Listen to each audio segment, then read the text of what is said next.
Be mindful. You may never know who knows somebody, who kin to somebody, who saw what you posted. Because you're going to have to stand on business. Ross, big homie. First of all, you know it love. Second of all, I got to call a spade when it's a spade. You say you did it for free. Everybody do it for free. Diddy and Ross, which they good buddies, okay? They're gay. Who? Both. Eddie and Ross. They aren't just rumors anymore. There's proof. DC Young Fly dropped a blurred clip that looked harmless on the surface, but the NDA's no phone rules and the all-white dress code hinted at something else. That phone was the perfect cover for what they didn't want people to see. And right there on tape was Ross, standing beside Diddy. 3 years ago, Ross appeared on the 85 South show with DC Young Fly, Carlos Miller, and Chico Bean. At first, everything seemed normal. Ross was laughing, joking, and playing it cool. The Teflon... You know what I'm saying? You know, so it's just... Then you we could have those debates. We really could. Teflon was off the chain. I mean, you know and I like the way you followed up hustling with pushing it. Like, how did you know to come right back on their ass? You got to. Right. Man, just don't take the foot off the gas. Music and hustling, Ross said you just can't take your foot off the gas. Restroom one time and I'm gonna take this jacket off. Let's do it. Yeah, you can't. Man, stay tuned. You can't take your foot off for nothing. All gas. Oh, I'm talking about for life. Out of nowhere, he stood up, excused himself to use the restroom, said he was taking his jacket off, and walked out. I'm gonna say, first of all, I don't give a Yeah, I get it. but I give a because Try to make it bad. with you as a person. Yeah. You see what I'm saying? Yeah. Before, okay, let's just say before all that happened, right? Yeah. Let's just say before all that happened. Bro, I'm listening to you, Ross. I feel like you wanted to. Hey, shut the up. I'm listening to you, Ross. I feel like you probably one of the best lyricists from the South that we got. You dig what I'm saying? Like, you poetic, bro. When I listen to your music, I think you put a lot of time and effort into this. Ross never came back. There was no warning, no real reason. He later claimed it was a scheduling conflict. The moment you lead our show, you went and did a podcast, a white podcast. You sat your ass right there for almost 2 hours And didn't leave. and you talked. And the white folk asked your ass, was you a correctional officer? Yeah. We would have never asked you no that, and then we got respect for you. Right. And you sat right there and you answered that question so eloquently, Right. eloquently. Eloquently, right. You dig what I'm saying? Didn't buy it and called it a lie. In a recent interview, DC said he still loves Ross and respects his... I came to your podcast. I came for free, homie, no charge. I did it on face, homie. I didn't ask you what your analytics was and this and that. I came on face, homie, to show love. And don't make it like I walked off on you. I left early. Rose had some other things to do too. But guess what? The move was shady and humiliating. DC said that before all that happened, he really admired Ross. Even called him one of the best lyricists from the South. Next time I come for free, at least have me some lemon pepper wings. Stop at that. You heard me? But I came for free. I ain't charging. You feel me? Don't talk about Rose other business. I came and did that for free. And what is the analytics? How the show doing anyway, man? I come back on it, and when I'm gonna walk off that the next time, and this bitch say, Rose, was I doing? Of course. Poetic, who put time and effort into his music. He said walking off like that was humiliating. Rumors swirled that Ross didn't want tough, unedited questions, the kind that could expose what was really happening behind closed doors. DC said that after Ross walked out on them, he went and sat for almost 2 hours on a White Run podcast. Ross, big homie. First of all, you know it love. Second of all, I got to call a spade when it's a spade. You say you did it for free. Everybody do it for free, Ross. You ain't the only nigga who did it for free. T.I. do it for free. Busta Rhymes did it for free. Snoop Dogg did it for free. Everybody who sat on that couch put there and even answered tough questions like whether he had been a correctional officer, something the 85 South crew never would have asked him. DC said Ross answered the white host eloquently, but he wouldn't even stay with his own people. Now, that wasn't the biggest moment.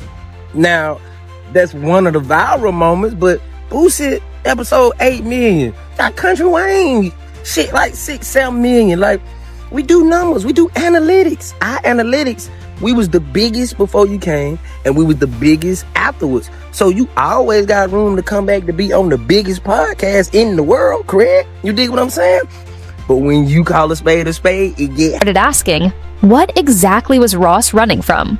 Ross acted dismissive, saying DC should be grateful he even showed up for 3 minutes. Then Ross posted a video online to try to shut the conversation down once and for all. But you didn't eat it. And we respect when shit to do, bro. Just tell us as soon as you come in, hey, little homies, I got an hour. Bet. We gonna try to get you in. Man, we gonna try to get you in about 45 minutes so you can make it to your next destination. Don't look act like you doing us a favor and then just leave her without saying something. Just say something so we can know what's going on, gang. We ain't tripping. We'll put it back up.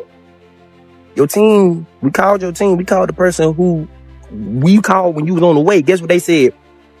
We don't know where. Ross said he came to their show for free on Face and didn't charge them. He said he didn't ask for their analytics or anything like that. He said he only left early because Jose had other things to do. Then he added nonsense about how next time they should at least have him some lemon pepper wings waiting. He kept repeating that he came for free, like that excused everything. It became clear this wasn't petty online drama anymore. It was personal. DC decided he wasn't going to let Ross control the narrative, so he spoke up directly. He said Ross wasn't the only big name who did the show for free. T.I. did it for free, Snoop Dogg did it for free, plenty of legends did it without asking for a dime. DC said Ross acting like he was doing them some kind of favor was ridiculous. DC also fired back at the lemon pepper excuse, saying the episode Ross walked out on still pulled 8 million views, while other episodes with Country Wayne pulled 6-7 million. Their analytics were strong before Ross and strong after Ross, so he couldn't downplay their platform. DC said Ross should have just been upfront about having limited time instead of sneaking out like he did. He said Ross's team didn't even know where he had gone. That's when the real questions started floating around. Why did Ross vanish? Rumors linked him to Diddy beyond just music, with whispers that there was a lot more going on. And when Ross started pulling back from certain ties, people asked why. That's when DC dropped a blurred clip that pointed to something bigger. A blurred clip surfaced showing a foam-covered, all-white private party at Rick Ross's Promised Land estate. Guests had signed NDAs, their phones were confiscated, and the thick soap clouds hid everything going on.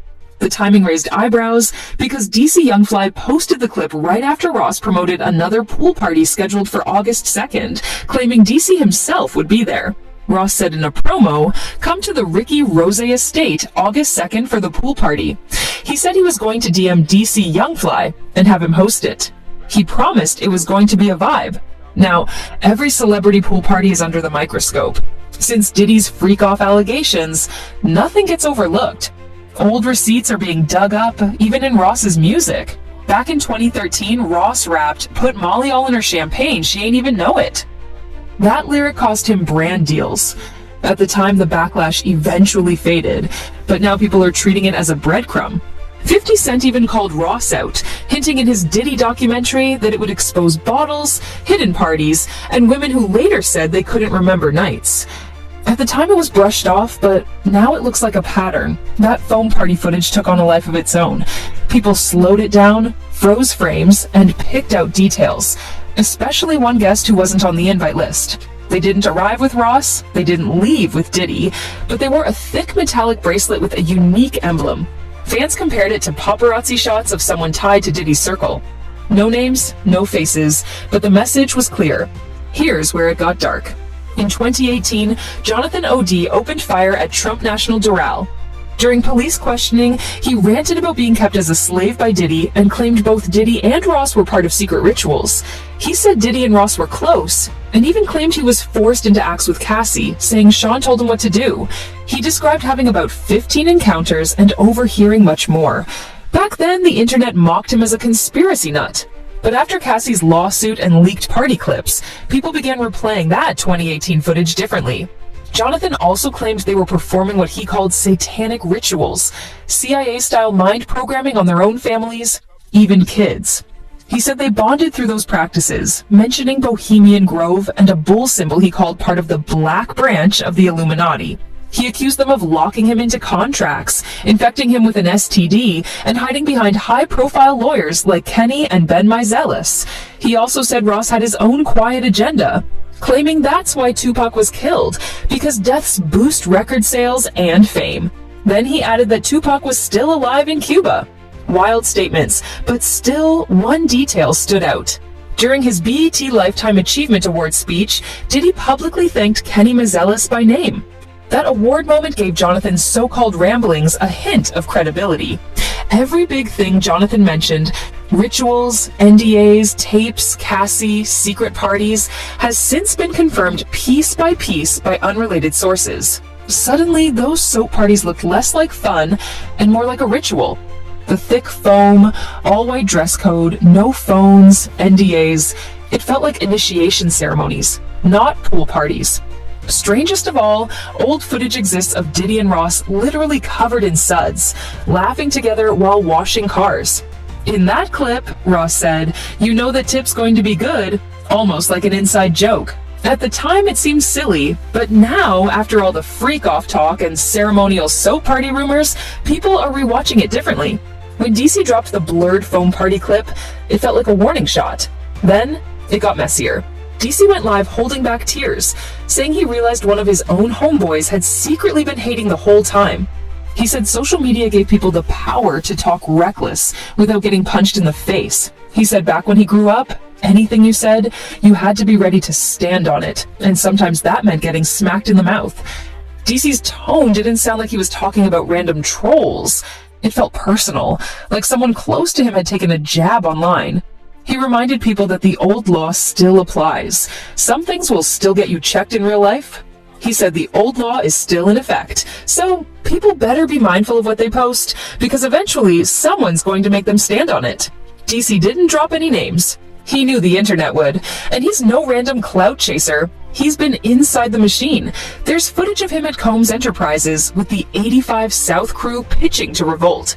Diddy himself once called DC directly to book a comedy show. And here's the unsettling rumor. It's not just that Diddy throws wild parties, it's that he documents them. Rooms, hallways, cars, phones, bowls, everything is recorded, not just replayed. So when DC posted that blurred foam clip, it was like a warning. Your free pass is gone. Those slippery soap jokes don't land the same now. Too many NDAs, no phone rules, leaked angles. People started realizing the foam wasn't just for fun, it was cover for what was really happening. Then the legal emails started arriving. They were perfectly typed, polished, written by people who don't normally write that clean. The words were always the same: defamatory, mischaracterizing an event, remove or face action. But notice, they never said what was false. No denial of who was there. No mention of the bracelet, no explanation of the NDAs. Just legal pressure, running down the clock, hoping people panic and delete. And platform pressure was real. Accounts reposting even seconds of the clip got demonetized, flagged, and age restricted. Even captions with certain allegations got hit, just to scare creators into pulling posts. But DC isn't some random blogger. His fanbase follows him anywhere, and he can take those hits. While the blurred clip still circulates, Ross acts online like nothing happened. People say leaks fade, but insiders swear there's a longer cut of that foam party footage sitting in someone's file. If that ever drops, it won't just show bubbles. It'll show exactly who stood where. And with that, the story ended the same way it began. A tease. Don't forget to like, subscribe, share, and drop your thoughts below. There's more tea coming.